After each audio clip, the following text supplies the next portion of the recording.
Bonjour et bienvenue dans cette vidéo où nous allons parler évolution. Évolution de la carte électronique de notre borne XV1K.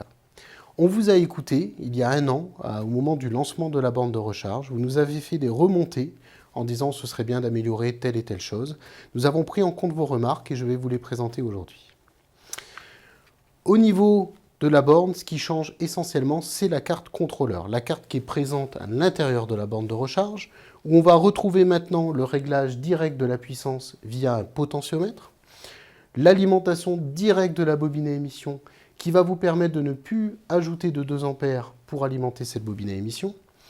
Nous avons aussi ajouté une fonction intéressante qui est l'autodétection de la carte TIC. C'est-à-dire que si vous arrivez sur un chantier, vous avez une borne équipée de la carte TIC, et malheureusement sur le chantier il n'y a pas de téléinformation client présente, vous avez juste à débrancher la carte TIC et elle sera désactivée d'origine. Il n'y aura pas besoin de reparamétrer. Et aussi, nous avons activé la clé de base, c'est-à-dire que la borne est livrée avec la clé active.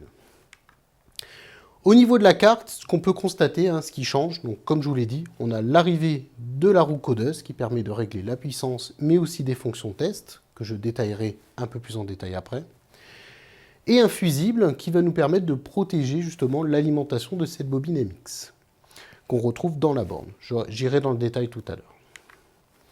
Au niveau câblage de la bobine à émission, on simplifie les choses, puisque maintenant vous avez directement l'alimentation phase neutre qui va remonter à votre bobine à émission et qui va alimenter celle-ci. Protégée bien sûr par le fusible qui était présent sur la carte. Chose que j'ai expliqué auparavant au niveau de l'autodétection de la TIC. Si la TIC n'est pas présente, vous mettez la borne hors tension, vous déconnectez la carte TIC et vous remettez la borne sous tension. La carte TIC est désactivée automatiquement.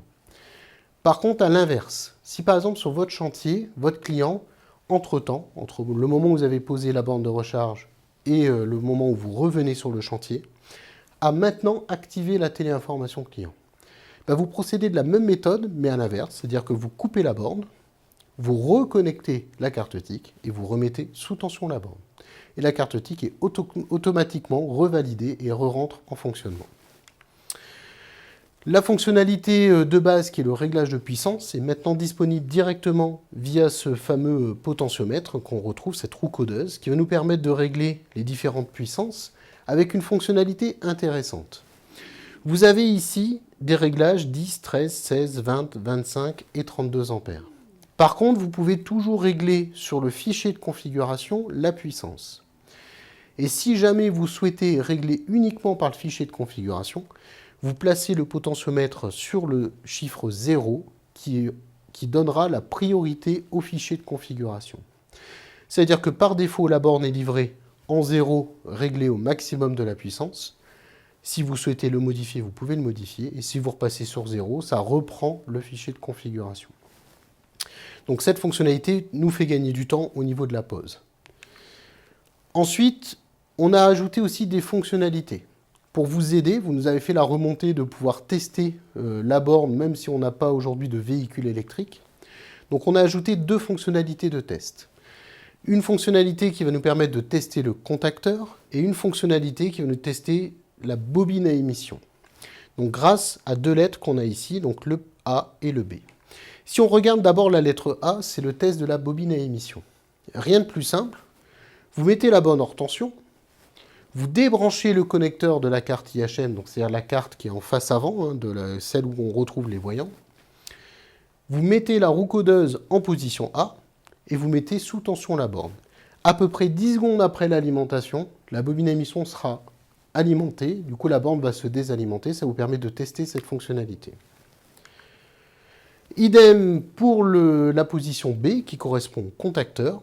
Vous mettez hors tension la borne, vous débranchez la partie carte électronique de face avant, vous mettez la roue codeuse sur la position B et vous remettez sous tension la borne. Et là, les contacteurs vont s'enclencher, qui vous permettent de tester que le contacteur s'enclenche bien et que la borne est fonctionnelle. Au niveau de toutes ces nouveautés, si on regarde en particulier sur la borne, en vrai, ce que ça représente, donc vous retrouvez ici notre fameuse roue codeuse, qui est présente ici directement sur la carte électronique. et le petit fusible qu'on retrouve ici, qui est un fusible de protection de la bobine à émission. Sinon, pour le reste, rien ne change dans la borne. Et ce qui est très important, c'est que ces évolutions, c'est une évolution, ça ne rend pas les bornes actuelles non fonctionnelles. C'est vraiment une évolution pour améliorer encore les chantiers.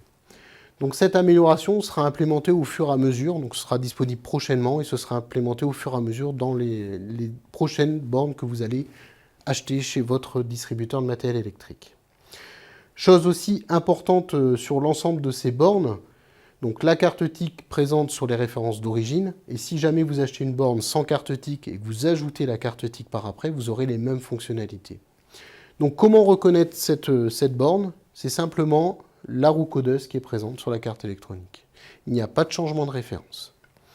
Nous vous invitons à continuer à nous faire vos retours, parce que c'est grâce à vos retours qu'on peut améliorer nos produits. C'est for you, with you, donc c'est vraiment pour vous. Donc n'hésitez pas à continuer à remonter les différentes améliorations que vous souhaitez sur nos bornes de recharge, et nous ferons notre maximum pour développer ces nouvelles fonctionnalités. Je vous dis à bientôt, au revoir.